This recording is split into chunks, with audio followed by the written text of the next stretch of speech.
नमस्कार दोस्तों, आपका स्वागत है। आज मैं आपको एक ऐसी फिल्म की दुनिया में लेके जा रहा हूँ जिसने मेरे दिल को छू लिया। एक ऐसी कहानी जो आपकी रूह को झंझोड़ देगी और आपको सोचने पर मजबूर कर देगी, क्या हमें सचमुच।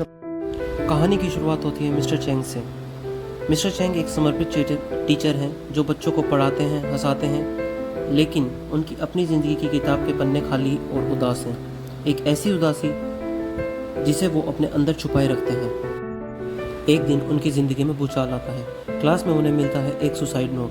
किसी बच्चे ने अपनी पहचान छुपाए मौत को गले लगाने की बात लिखी है। उस नोट में लिखा था, क्या मैं इस दुनिया में रहने लायक हूँ? क्या कोई मुझे समझेगा? मेरा वजूद क्या है? यह नोट सिर्फ एक कागज़ का टुकड़ा नहीं था, यह थी एक बच्ची की चीख, एक मदद की पुकार और मिस्टर चैंग के लिए एक देजावू, एक ऐसी याद जो उनकी आत्मा को 1000 टुकड़ों में बांट देती है। यह नोट उनको वापस ले जाता है उनके अपने बचपन के उस दर्दनाक गलियारे में जहाँ से वो आज तक निकल नहीं पाए। 2 भाई थे, यू हैंग जो कि पढ़ाई में अव्वल था और दूसरा भाई यूकित जो हर कोशिश के बावजूद पीछे रह जाता था। फिर से फेल, तुम किसी काम के नहीं हो, कचरा हो तुम मेरे बेटे होने के लायक ही नहीं। उनके पिता एक तानाशाह थे, उनके लिए सिर्फ नंबर मायने रखते थे। यूकित हर दिन अपने पिता की जुबान से मौत मरता था। उसे लगता था कि वो एक बोझ है, एक गलती है। मुझे लगता है जैसे मैं एक खाली बोतल हूँ जिसमें कोई कभी कुछ नहीं भरेगा। काश मैं कभी पैदा ही नहीं होता। मिस्टर चैंग हर बच्चे में अपने भाई यूकित को ढूंढ रहे थे। उन्हें लग रहा था अगर उस दिन यूकित को बचा पाता तो शायद आज मैं इस दर्द में नहीं होता। मिस्टर चैंग एक बच्चे के पास जाते हैं जो काफ़ी उदास बैठा था। बच्चा तुतलाकर बोलता है, मैं ठीक हूँ सर।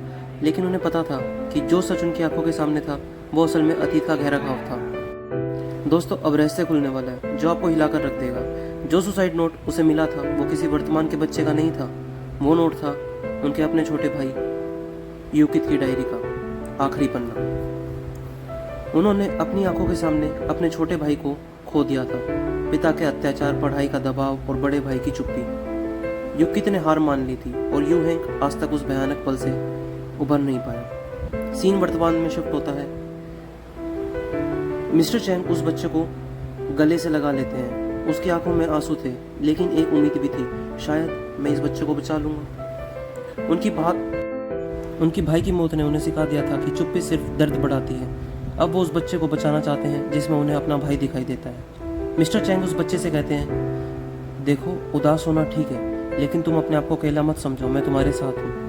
सीन फिर से शिफ्ट होता है। अब हमें दिखाया जाता है मिस्टर चैंग खड़े हैं अपने भाई की कब्र पर और धीरे से बोलता है, मुझे माफ़ कर देना मेरे भाई, मुझे माफ़ कर देना। काश मैं उस दिन तुम्हारी बात सुन लेता, तुम्हें रोक पाता, तो आज शायद तुम हमारे बीच होते। फिर वो अपने पिता से मिलता है। पिता अब काफ़ी शांत और पछताए हुए लगते हैं। दोनों एक दूसरे को देखते हैं बिना कुछ कहे, लेकिन दोनों के बीच में एक लंबी शांति है। दोस्तों, यह सिर्फ एक फिल्म नहीं, यह एक आईना है। एक ऐसा आईना जो हमें दिखाता है हमारा बचपन हमें ताउम्र प्रभावित करता है। कैसे माता पिता का प्यार या तो जिंदगी बिगाड़ सकता है या संवार सकता है। सीन फिर से शिफ्ट होता है। मिस्टर चैंग क्लास में पढ़ा रहे हैं। उन्होंने अपने दर्द को अपनी ताकत बना लिया है। वो अपने भाई को तो नहीं बचा पाए, लेकिन अब वो इस बच्चे को बचाना चाहते हैं और इसकी आवाज़ बनना चाहते हैं।